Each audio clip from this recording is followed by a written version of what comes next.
I'm 79 years old, and prayer is not what most people think it is. It is not a request line to God. It is not a spiritual vending machine where you insert enough faith and the right answer comes out. Prayer is the most misunderstood force available to a human being. The people who dismiss it have never truly entered it, and the people who practice it most often are barely scratching the surface of what it actually is. After 54 years of daily prayer, not occasional prayer, not crisis prayer, but daily, consistent, deliberate communion, I can tell you that what most people call prayer and what prayer actually is are two entirely different things. Most people approach prayer as a transaction. They need something. They're afraid of something. They have lost something. And so they go to God the way you would go to a customer service desk with a complaint, a request, and a vague hope that someone competent is on the other side. This kind of prayer can feel sincere, and sometimes it is. But it is the beginning of prayer, not prayer itself. It is the doorway, not the room. Most people stand in the doorway their whole lives and think they have seen the house. What happens when you enter prayer daily? Not when you feel like it, not when things are bad, but every single day, regardless of circumstance, is that something in you begins to change. Not immediately, not in a week, but over months and then over years. A shift happens that is nearly impossible to describe to someone who has not experienced it. The noise inside you begins to quiet, and when the noise quiets, you start to hear things you could not hear before. Not audible voices, not dramatic visions. Something quieter and more powerful than that. A knowing, a recognition, a sense that you're not alone in your own interior life. And here is what most people miss. Prayer is not primarily about changing your external circumstances. The deepest purpose of prayer is the transformation of the one who prays. This is the secret that 54 years has taught me beyond any doubt. God is less interested in solving your problems than in changing who you are, because a changed person handles problems differently. A changed person creates fewer problems. A changed person becomes, over time, a solution themselves, to others, to situations, to the world around them. Most people want God to rearrange the furniture of their lives. What God wants to do is rebuild the house entirely. And prayer is the process through which that rebuilding happens, slowly, invisibly, until one day you look at who you have become and you can hardly recognize the person you were before. The daily practice matters more than any single prayer. This is something that took me years to understand. People will fast and pray intensely for a week and then stop, expecting the intensity to carry them. But the discipline of daily return, coming back even on the days when you feel nothing, coming back even on the days when the words seem to hit the ceiling and fall back down, that discipline does something to the structure of your soul. It builds a capacity. It carves a channel. And over time, what once required effort becomes natural, and what once felt like reaching into darkness becomes as familiar and as necessary as breathing. You do not pray because you always feel like it. You pray because you have made it part of what you are. But it goes even deeper than that. When you sustain daily prayer over years and decades, you begin to develop what I can only call a second layer of perception. Events that would shatter a person operating solely on surface-level understanding begin to reveal themselves as part of something larger.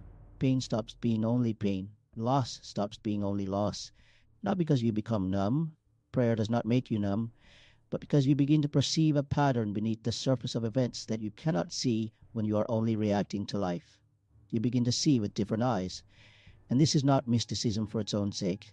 This is deeply practical. Because a person who can perceive pattern and purpose underneath difficulty makes better decisions, holds steadier under pressure, and recovers from devastation in ways that confound the people around them. The real power of prayer is not in the extraordinary moments. People always want to talk about the miracles, the dramatic answered prayers, the sudden reversals of fortune. And yes, those things happen. But they are not where the real power lives. The real power lives in the ordinary daily return. In the 10 minutes you spend in prayer on a Tuesday morning when nothing is wrong and nothing dramatic is happening, and you sit down anyway because this is who you are now, this is what you do, that consistency is where character is built. That is where the transformation happens.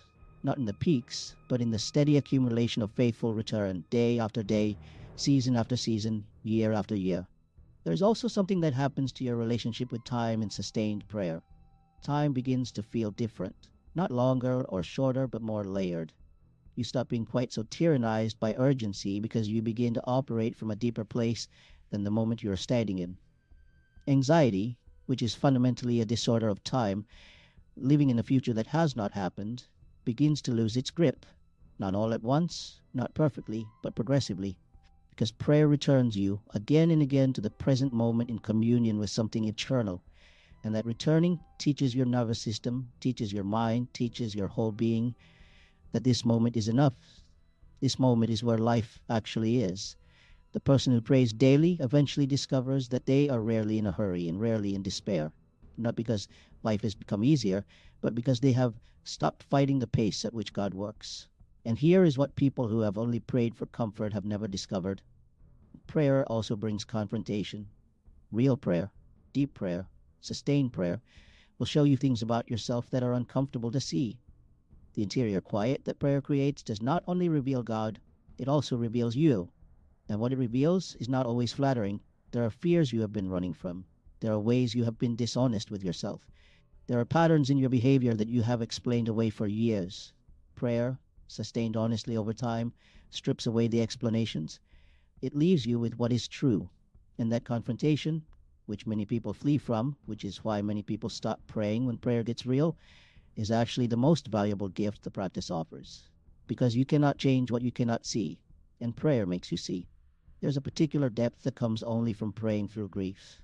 When you bring devastation into prayer rather than running from it, when you sit in that space with the full weight of what has happened to you and you do not pretend and you do not perform, something begins to occur that has no secular explanation.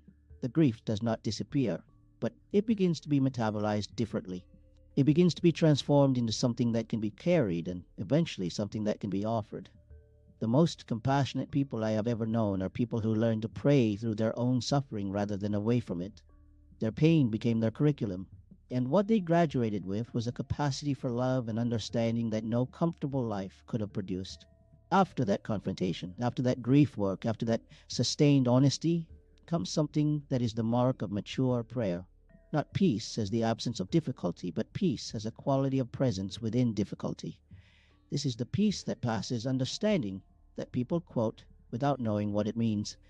It means a state of interior stability that has no rational explanation given the circumstances. That kind of peace is not given once, it is built. It is constructed through years of returning to the practice, even when the practice costs you something, even when it confronts you with what you would rather not face, even when the answers do not come on your timeline. It is built by people who decide, somewhere deep in their being, that the relationship with God is worth more than the comfort of certainty. What I know now, at 79, that I could not have articulated at 30 or 40 or even 60, is that prayer is not something you do. It is something you become. After enough years, the distinction between the prayer and the person disappears. You do not have prayer times anymore in the way that a beginner does. Life itself becomes a kind of ongoing conversation. The awareness of God that you cultivated in the early morning hours begins to seep into everything else, into the way you listen to people, into the decisions you make when no one is watching, into the quality of your attention, into the patience you find yourself capable of on days that would have once undone you. The practice eventually produces a person, and that person is the answered prayer.